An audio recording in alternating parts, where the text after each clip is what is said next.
What if the most exciting smartphone of the future isn't from Apple or Samsung, but a paper-thin slab of glass that you literally build yourself, kinda like Legos? Yeah, I know, it sounds a little wild, but just imagine for a second. Snapping on a bigger battery for a long flight, or a professional-grade camera for a concert, all on the same device. This isn't science fiction anymore. It's a concept that could completely flip how we think about our most personal gadget. Okay, let's just be honest here. The phone you buy today is basically the exact same phone you're going to have in 2 years. You're stuck. You've got the same battery, the same speakers, and the same cameras you bought on day one. The whole design has gotten kind of static, predictable, and, well, a little boring. But this is where Tecno's radical new modular phone concept comes in. It's designed to completely change the rules, letting you instantly snap on the hardware you need right when you need it. It's a device that adapts to your life, not the other way around. And by the end of this, you'll see exactly how this tech works. But hold on. Before you get too excited, there's a huge, fatal flaw baked into this design. It's the very same mistake that completely killed similar modular phone projects from giants like Google and Motorola. So understanding this hidden problem is crucial, and I'm going to reveal it at the very end of our explainer. Okay, let's dive into this, starting with the foundation itself. For a modular system to even have a chance of working, the base phone has to be both incredibly powerful and incredibly simple. And the core of this concept is almost unbelievably thin. We're talking just 4.9 millimeters. That's actually thinner than most charging ports.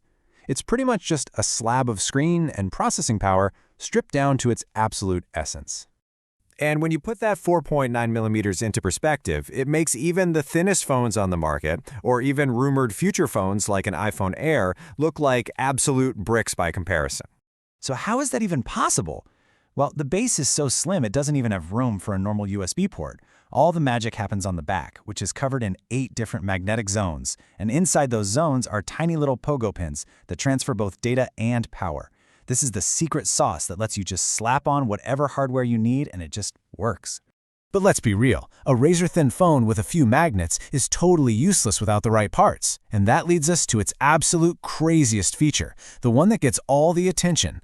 And that craziest feature is how this phone builds into a total camera beast. Seriously, if you're tired of those blurry, digitally zoomed-in photos from concerts or sporting events, this is basically your dream come true. You start with the base phone, which already has a respectable 3.5x optical zoom. But then you can physically snap on a telephoto extender that pushes that all the way to a true 10x optical zoom. And if you want to go even crazier, you can add a full camera grip, which has its own image stabilization for a mind-bending 10 to 20x stabilized zoom. And here's where the engineering gets really clever. That entire camera grip doesn't need to be physically wired to the phone at all. It connects wirelessly, instantly turning your phone's screen into a massive, high-res viewfinder for your new super camera. Of course, this raises a huge question. Shooting with a 20 by stabilized zoom camera is going to drain your battery incredibly fast, which brings us to a much bigger problem, power. And Tecno's solution for this is absolute genius.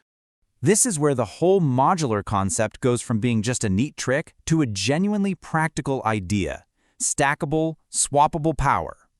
It's all made possible by something called Magnetic Interconnection Technology. Put simply, it's the ability to physically stack multiple modules right on top of each other. You're not just swapping parts, you're literally building a hardware tower on the back of your phone. So just take a look at the options. You can snap on a slim 3000 milliamp hour battery pack for extra juice. Still not enough for your trip? Just stack a second battery right on top of the first. You can do the same thing with speakers for bigger sound, or maybe add a pro-grade microphone for recording. There's even an antenna attachment to boost your signal in dead zones. It turns your phone into the ultimate hardware Swiss Army knife. The potential is just incredible. But this brings us right back to that crucial question I asked at the start. What about that fatal flaw? What is the one thing that could bring this entire amazing concept crashing down? Well, here it is, the hidden secret, the curse that has plagued every single modular phone that's ever come before it. And it comes down to this. In a hands-on test of this very concept, a reviewer shared this one crucial moment. The heavy camera module made the phone so top-heavy that it almost slipped from their hand and fell onto a hard surface. And that single terrifying moment reveals everything. So here's the bottom line. The dream of modularity runs straight into the harsh reality of 3 fatal flaws. First, basic physics. When you snap a heavy lens onto a superlight phone, the whole thing becomes completely unbalanced and dangerously easy to drop. Second, the cost. You're not just buying a phone, you're buying into a whole expensive ecosystem of parts. And finally, logistics. This is just a concept, not a real product. Manufacturing and supporting an entire library of these modules is a complete logistical nightmare. Look, it's an incredible party trick. It's a glimpse into a future where our devices could truly adapt to us. But the question remains, can anyone finally overcome the curse and actually bring this to market? Or is this beautiful, brilliant idea just destined for the tech graveyard right next to all the